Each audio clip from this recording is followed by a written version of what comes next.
Hello, I'd just like to talk quickly about the new Canon EOS 650D, which in America they call the Rebel T4i.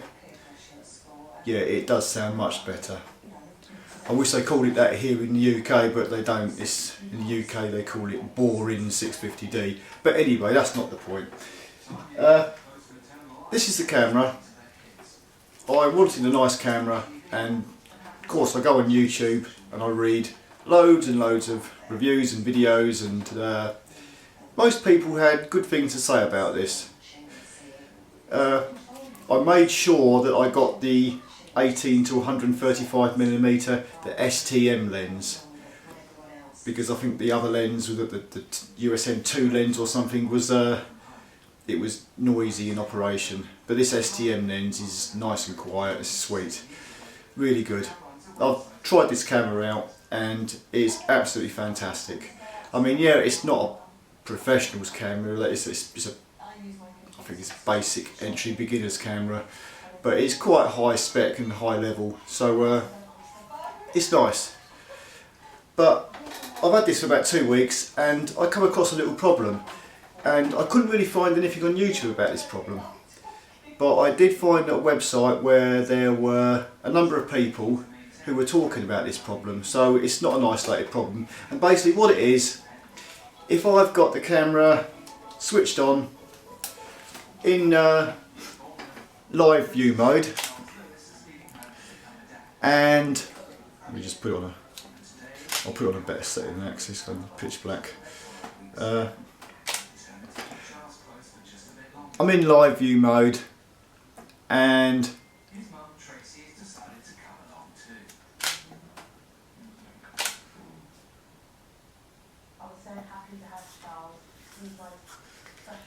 it's okay, don't worry about it.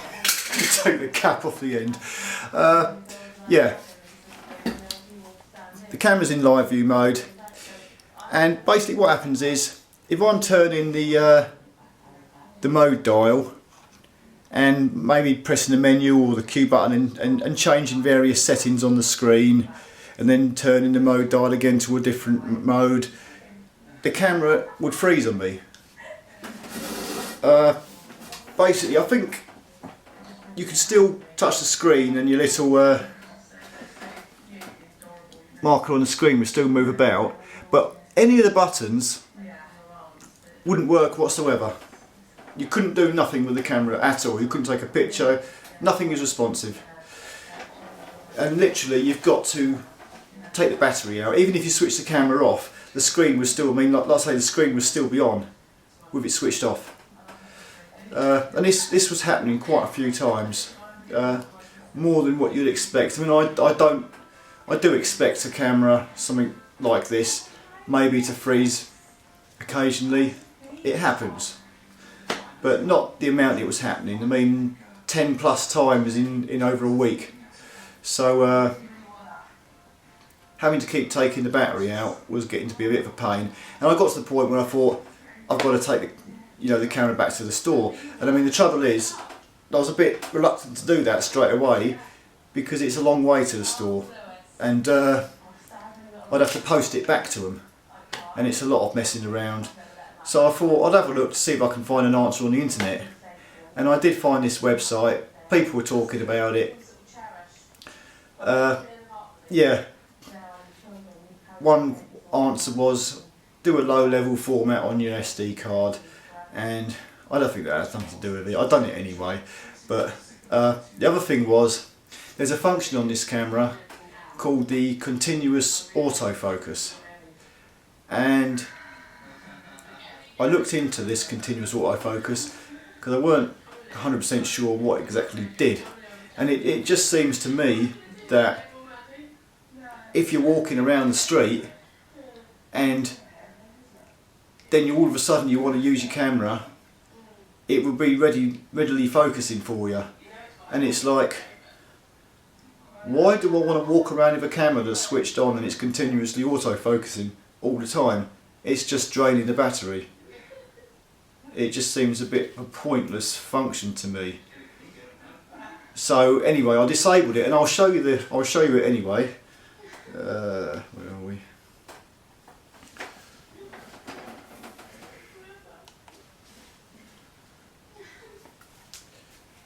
Yeah, under your menu tab, I don't know if we can see that, if I can get that in focus. Continuous autofocus, second tab in, third one down. I've disabled it. And yeah, after I did that, I've tried and I've tried and I've tried messing around with this camera to try and get it to freeze again, and it hasn't. And I'm just wondering whether it's something between that function and the lens, the combination of the pair, that's causing the camera to freeze. I'm just putting this video on YouTube in case anybody else is out there who has the same problem. And I think a lot of these cameras have probably got the problem for the amount of people on this forum. But a lot of people wouldn't even probably come across this problem because they put their eye to the viewfinder. And the way they use the camera would be different. I mean, I use the viewfinder, but because it's a new camera, I'm just messing around with the screen and all the functions on it, like you do when you get something new. And I've just come across the problem, so I just thought I'd highlight it. And if anyone out there has got any comments on it, or any answers or any problems with it, I'd be glad to hear. Obviously I've got to ring Canon up and let them know of the problem and see what they've got to say about it. But as far as I'm concerned, I'd rather keep the camera than send it back over this one function. I think a firmware update will probably cure it when Canon brings that out, which is when I heard it was supposed to come out in January, but it's now more than halfway through March, so who knows. But yeah, that's it. Apart from that, I think the camera's brilliant. I love it. Thank you, Canon, for making it. Just call it a T4i like they do in America. It'd be better. I like the little red bit on here. Instead of just putting a EOS 60D, they should have put the little red logo saying Rebel T4i. They got it all in America, didn't they? But anyway, anyone have a comment? Anyone got this problem? Leave a comment. Thanks a lot. Bye.